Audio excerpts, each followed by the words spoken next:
Hi friends, welcome back to my channel. இந்த வீடியோவில் தென்னிந்தியாவில் டாப் டைரக்டராக இருக்கிற ஷங்கர் அவர்களோட பொண்ணு கல்யாணத்தை பற்றி தான் பார்க்க போகிறோம். வாங்க வீடியோக்குள்ளே போகலாம். டைரக்டர் ஷங்கர் பார்த்திங்கன்னா டாப் டைரக்டர் மட்டும் இல்லை, பிரம்மாண்ட டைரக்டரும் கூட. இவரோட பொண்ணுக்கு ரீசெண்டாக கல்யாணம் நடந்துச்சு. ஐஸ்வர்யா ஷங்கர் பார்த்திங்கன்னா கடந்த 2021ஆம் ஆண்டு ரோஹித்ங்கிறவரோட கல்யாணம் நடந்துச்சு. ஒரு சில காரணங்களால் அவங்களுக்கு விவாகரத்தும் ஆகிடுச்சு. கொஞ்ச நாளைக்கு முன்னாடி தருண் கார்த்திக்ங்கிறவருக்கும் ஐஸ்வர்யா ஷங்கருக்கும் நிச்சயதார்த்தம் நடந்தது.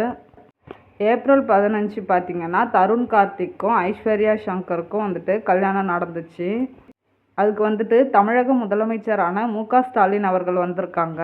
அதுக்கப்புறம் பார்த்திங்கன்னா நிறைய திரைப்பிரபலங்கள், பெரிய பெரிய திரைப்பிரபலங்கள்லாம் வந்திருக்காங்க.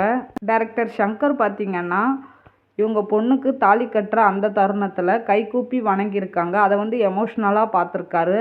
இந்த ஃபோட்டோ சோஷியல் மீடியாவில் வைரல் ஆக்கிட்டு வந்துட்டுருக்கு.